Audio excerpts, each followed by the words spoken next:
Chapter 4. There are many excellent things about having 3 girls share a 4-girl suite. The first, obviously, is closet space, followed by shelf space, followed by the fact that we had an entire corner of the room devoted to beanbag chairs. It was a very sweet setup, if you'll pardon the pun, but I don't think any of us really appreciated what we had until 2 guys from the maintenance department knocked on our door and asked where we wanted the extra bed. Now, in addition to our teachers and our chef, the Gallagher Academy has a pretty extensive staff. But it's not the kind of place that advertises in the want ads. Well, you know, except for coded messages. There are 2 types of people who come here. Students looking to get into the AlphaNet, CIA, FBI, NSA, etc. and staff members looking to get out. So when 2 men built like refrigerators show up with long metal poles and vice grips, it's fairly likely that those have been the tools for their trade for a while now, just in a very different context. That's why we didn't ask any questions that night. We just pointed to a corner and then the 3 of us made a beeline for the 2nd floor. "Come in, girls!" my mother yelled as soon as we entered the Hall of History, long before she could have seen us. Even though I'd grown up with her, sometimes her super spy instinct scared me. She walked to the door. "I've been expecting you." I've been working on a doozy of a speech, let me tell you, but as soon as I saw my mother silhouetted in the doorframe, I forgot it. Luckily, Bex never has that problem. "Excuse me, ma'am," she said, "but do you know why the maintenance department had delivered an extra bed to our room?" Anyone else asking that question in that tone might have seen the wrath of Rachel Morgan. But all my mum did was cross her arms and match Bex's scholarly inflections. "Why, yes, Rebecca, I do know." "Is that information you can share with us, ma'am? Or is it need to know?" If anyone had a need, it was us. We were the ones losing our beanbag corner over the deal. But Mum just took a step and gestured for us to follow. "Let's take a walk." Something was wrong, I realized. It had to be. So I was on her heels, following her down the grand staircase, saying, "What? Is it blackmail? Does the senator have something on?" "Cameron," Mum said, trying to cut me off. "Is he on the House Armed Services Committee? Is it a funding thing? Because we could start charging tuition, you..." "Cammy, just walk," Mum commanded. I did as I was told, but I still didn't shut up. "She won't last. We can get rid of..." "Cameron and Morgan," Mum said, playing the middle name card that all Mum keep in their back pocket for just such an occasion.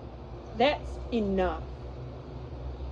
I froze as she landed the large manila envelope she'd been carrying to Bex and said, "Those are your new roommate's test scores."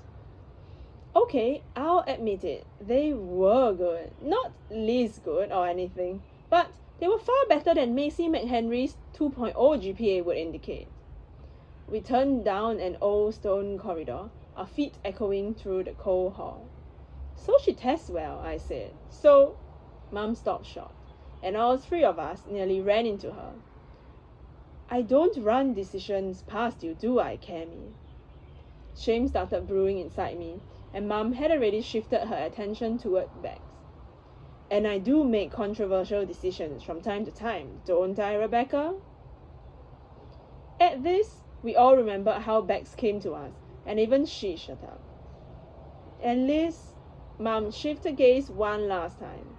"Do you think we should only admit girls who come from spy families?"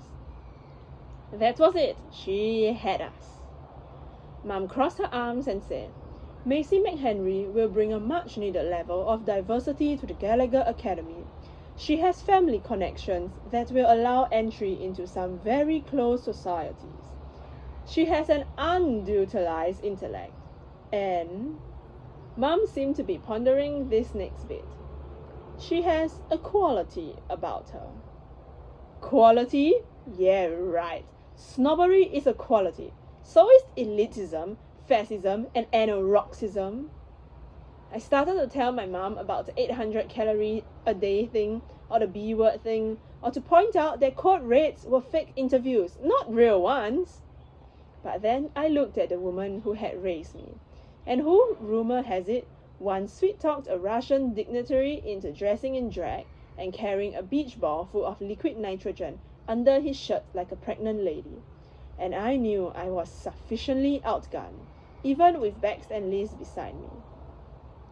And if that isn't enough for you, Mom turned to look at an old velvet tapestry that hung in the center of the long stone wall. Of course, I've seen it before. If a girl wanted to stand there long enough, she could trace the Gallagher family tree that branched across the tapestry through 9 generations before Julie and 2 generations after. If a girl had better things to do, she could reach behind the tapestry to the Gallagher family crest embedded in the stone, and turn the little sword around, then slip through the secret door that pops open. Let's just say I'm the second type of girl. What does this have to do with? I started, but Liz's "Oh my gosh" cut me off. I followed my friend's thin finger to the line at the bottom of the tapestry. I'd never known that Julie had gotten married. I'd never known she had a child. I'd never dreamed that that child's last name was McHenry. And all this time, I thought I was Gallagher legacy. If Macy McHenry wants to come here, Mom said, we'll find a place for her. She turned and started to leave, but Liz caught up to her. But ma'am, how she's gonna, catch up? Mom considered this to be a fair question because she folded her hands and said, I admit that, academically, Miss McHenry will be behind the rest of the sophomore class. For that reason, she will be taking many of her courses with our younger students. Bex grinned at me. But even the thought of Macy's supermodel legs stretching her high above a class full of newbies couldn't change the fact that 2 guys with bald heads that may or may not have prices on them were at that very moment making room for her in our suite. The question on my mother's face was whether we would make room for her in our lives. I looked at my best friends, knowing that our mission, should we choose to accept it, was to befriend Macy McHenry. The good girl inside of me knew that I should at least try to help her fit in. The spy in me knew I'd been given an assignment, and if I ever wanted to see sub-level 2, I'd better grin and say, yes ma'am. The daughter in me knew there wasn't any choosing involved here. When does she start? I asked. Monday. That Sunday night, I met Mom in her office for tater tots and chicken nuggets. We had one hard and fast rule about Sunday night suppers. Mom had to make them herself, which is nice and all, but not exactly good for my digestion. Dad always said the most lethal thing about her was her cooking. Directly beneath us, my friends were dining on the finest foods a 5-star chef could offer, but as my mom walked around in an old sweatshirt of my dad's, looking like a teenager herself, I wouldn't have traded places with them for all the creme brulee in the world. When I first came to the Gallagher Academy, I felt guilty about being able to see my mom every day, when my classmates had to go months on end without their parents. Eventually, I stopped feeling bad about it. After all, Mom and I don't have summers together, but mostly we don't have Dad. So how's school? She always asked as if she didn't know. And maybe she didn't. Maybe, just like every good operative, she wanted to hear all sides of the story before making up her mind. I dipped the tater tot in some honey mustard dressing and said, Fine. How's cough ops? The mother asked. But I knew the headmistress was in there somewhere, and she wanted to know if her newest staff member was making the grade. She knows about that. I don't know where the sentence came from or why I spoke it. I'd spent 6 days dreading Macy McHenry's arrival into our little society. But that was what I said when I finally had my mother alone. I studied her, wishing Mr. Solomon would have covered reading body language that week instead of basic surveillance. There are people in this world, Cam, people like Mr. Solomon, who are going to know what happened to him. It's their job to know what happened. I hope someday you will get used to the look in people's eyes as they put two and two together and try to decide whether or not to mention it. Am I right to assume Mr. Solomon mentioned it? Kinda. And how did you handle it? I hadn't yelled and I hadn't cried, so I told my mother. Okay, I guess. Good. She smoothed my hair, and I wondered for the millionth time if she had one set of hands for work and another for moments like this. I imagined her keeping them in a briefcase and swapping them out, silk for steel. Dr. Phipps could have made them, but he didn't. I'm proud of you, kiddo, she said simply. It'll get easier. My mom's the best spy I know, so I believed her. When we woke up the next morning, I remembered that it was Monday. I forgot that it was the Monday. That's why I stopped cold on my way into breakfast when I heard Buckingham's powerful "Cameron Morgan" echo through the foyer. I'll need you and Miss Baxter and Miss Sutton to follow me, please. Bax and Liz looked as lost as I felt until Buckingham explained. Your new roommate has arrived. Buckingham was pretty old, and we did have her outnumbered 3-1, but still, I didn't see many alternatives. We followed her up the stairs. I thought it would just be Mum and Macy in her office. Macy's parents having already been sent away in the limo if they'd bother coming at all, which they hadn't. But when Buckingham threw the door open, I saw Mr. Solomon and Jessica Bowden sharing the leather couch. He looked so completely bored, I almost felt sorry for him, and Jessica was perched eagerly on the edge of the sofa. The guest of honor was seated across the desk from my mother, wearing an official uniform, but looking like a supermodel. She didn't even turn around when we walked in. As I was saying, Macy, my mother said, once Liz, Bax, and I had positioned ourselves in the window seat at the far side of the room, while Buckingham stood at attention in front of the bookshelves. I hope you'll be happy here at the Gallagher Academy. Yeah, I know Eros isn't one of the languages I speak, but I'm pretty sure that translates into tell it to someone who cares, because I've heard it all before, and you're only saying that because my father wrote you an enormous check. But that's just a guess. Well, Macy, an utterly repulsive voice chimed. I'm not sure why I hate Jessica Bowden, but I'm pretty sure it has something to do with the fact that her posture is way too up and down, and I don't trust someone who doesn't know how to properly sludge. When the trustees heard about your admittance, my mother... Thank you, Jessica. How much do I love my mother? Very much.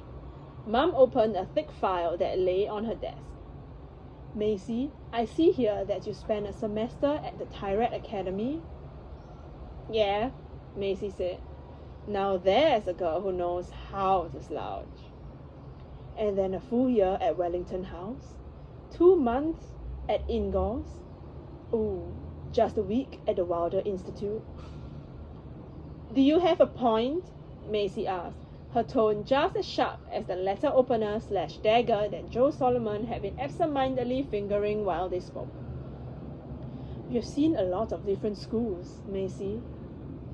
I wouldn't say there was anything different about them, she shot back. But no sooner had the words left her mouth than the letter-opening dagger went slicing through the air, no more than a foot away from her glossy hair, flying from Mr. Solomon's hand directly towards Buckingham's head. It all happened so fast, like blink or you'll miss it fast.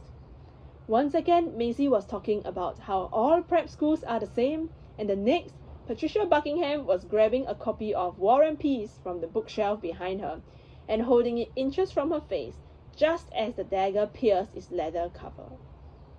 For a long time, The only sound was the subtle vibration of the letter opener as it stuck out of the book, humming like a tuning fork looking for the middle C.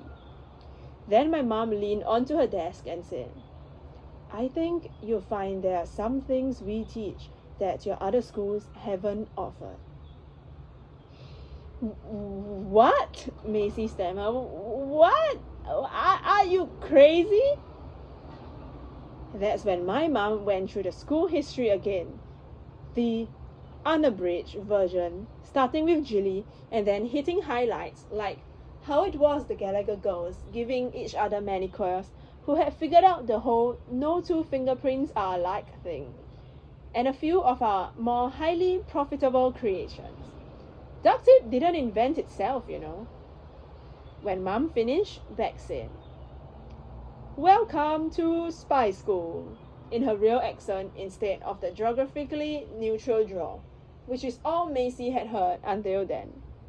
And I could tell she was about to go into serious information overload, which, of course, wasn't helped by Jessica.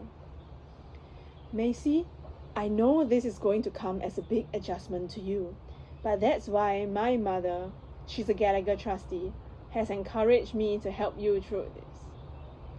"Thank you, Jessica," Mum said, cutting her off yet again. "Perhaps I can make things a little more clear." Mum reached into her pocket and pulled out what looked like an ordinary silver compact. She flipped up the lid and touched her forefinger to mirror inside. I saw the small light scan her fingerprint, and when she snapped the compact closed, the world around Macy McHenry shifted as the whole code red process went into reverse. The bookshelves had been facing wrong way out for a week, but now they were spinning around to show their true side. Disney World disappeared in the photo on Mum's desk, and Liz broke out her Portuguese long enough to say, "Será que ela vai vomitar?" And I had to shake my head in response because I honestly didn't know whether or not Macy was going to throw up. When everything stopped spinning, literally, Macy was surrounded by more than 100 years of covert secrets, but she wasn't stopping to take it all in. Instead, she screamed, "You people are psycho!" and bolted for the door. Unfortunately, Joe Solomon was one step ahead of her. "Get out of my way!" she snapped. "Sorry," he said coolly. "I don't believe the headmistress is quite finished yet." "Macy," my mum's voice was calm and full of reason, "I know this must come as quite a shock to you, but we're really just a school for exceptional young women. Our classes are hard, our curriculum unique. But you may use what you learn here anywhere in the world, in any way you see fit." Mum's eyes narrowed. Her voice hardened as she said, "If you stay." When Mum stepped forward, I knew she wasn't talking as an administrator anymore. She was talking as a mother. "If you want to leave, Macy, we can't make you forget this ever happened. When you wake up tomorrow, this will be a dream you don't remember, and you'll have one more dismal school experience on your record. But no matter your decision, there is only one thing you have to understand." Mum was moving closer, and Macy snapped, "What?" "No one will ever know what you have seen and heard here today." Macy was still staring daggers, but my mum didn't have a copy of War and Peace handy, so she reached for the next best thing. "Especially your parents." And just when I thought I'd never see Macy McHenry smile,